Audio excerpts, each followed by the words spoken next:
ان اکرمکم عند اللہ اتقاکم۔ بسم اللہ الرحمن الرحیم۔ میرے عزیز دوستو، میں آج آپ کو یہ بتاتا ہوں کہ قرآن پڑھنے کا فائدہ کیا ہے اور اس کا کیا فلسفہ ہے۔ عزیزان گرامی، اسلام کی بنیادی چیز توحید ہے، اور توحید کا مطلب یہ ہوتا ہے کہ اللہ ایک ہے اور ایکتا بھی ہے۔ نہ اس کی ذات میں کوئی ترکیب پائی جاتی ہے، نہ کسی چیز سے مل کر کے بنا ہے، اور نہ اس کے مقابل میں کوئی دوسری ذات موجود ہے۔ اس کو کہتے ہیں توحید احدی اور توحید واحدی۔ عزیزان گرامی، دین کی بنیاد اللہ کی معرفت پہ ہے۔ جب تک انسان کو اللہ کی معرفت نہیں ہوگی، وہ پھر آگے نہیں بڑھ سکتا۔ اللہ کی معرفت جتنی زیادہ ہوگی، انسان کا ایمان اتنا محکم ہوگا، مضبوط ہوگا۔ اس لیے بزرگوں نے، علماء نے، عرفاء نے اس بات پہ بہت تاکید کی ہے کہ انسان ایسا کام نہ کرے جس سے اس کی وہ فطرت، وہ معرفت جو اللہ نے اس کو ایک خاص لمٹ میں عطا کی تھی، وہ کم ہو۔ لیکن بہرحال انسان بسا اوقات ایسے حالات سے گزرتا ہے اور کثرت سے گناہ وغیرہ کا مرتکب ہوتا ہے، جس کی وجہ سے اللہ کی معرفت کم اور کم سے کم تر ہوتی چلی جاتی ہے۔ عزیزان گرامی، جب تک اللہ کی معرفت کو اوپر نہیں اٹھائیں گے، باقی مسائل حل نہیں ہو سکتے ہیں۔ تو اللہ کی معرفت حاصل کرنے کے لیے ہمیں کیا کرنا ہوگا؟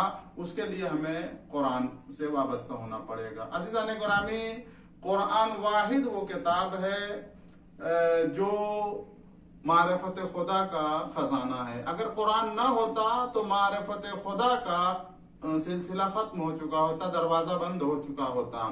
تو جب ہمیں یہ پتا چل گیا کہ ہمیں اللہ کی معرفت حاصل کرنی ہے، ایسا کام نہیں کرنا ہے جس سے وہ حاصل شدہ معرفت بھی کم ہو جائے، اور اگر اس کے علاوہ ہم کو اور آگے معرفت بڑھانی ہے تو قرآن سے وابستہ ہونا پڑے گا۔ تو سب سے پہلا فائدہ ہمیں جو فلسفہ کہہ سکتے ہیں قرآن پڑھنے کا فلسفہ، سمجھ کر پڑھنے کا فلسفہ، یہ ہے کہ ہمیں اللہ کی معرفت روز بروز بڑھتی چلی جائے گی۔ اور کیوں نہ بڑھے؟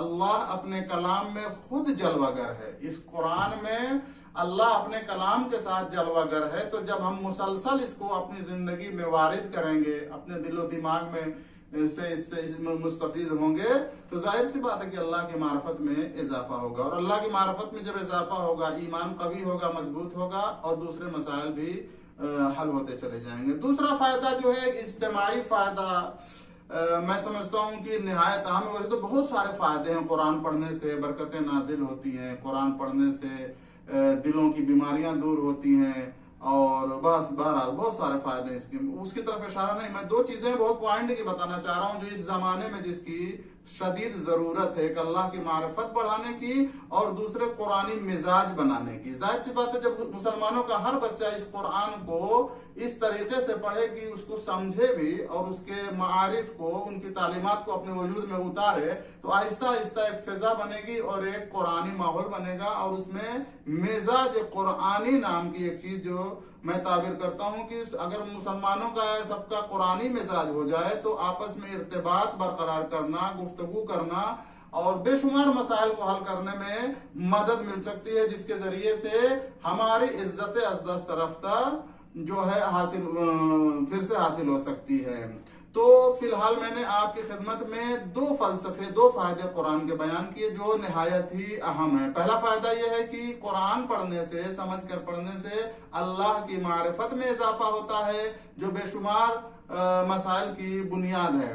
اور دوسری چیز یہ ہے کہ ہمارا مزاج جو ہے قرآنی بنے گا۔ جب قرآنی مزاج ہمارا بنے گا تو خود بخود ہم مادی اور معنوی ہر طرح کی ترقی کی راہ پر گامزن ہو جائیں گے۔ والسلام علی من اتبع الہدی۔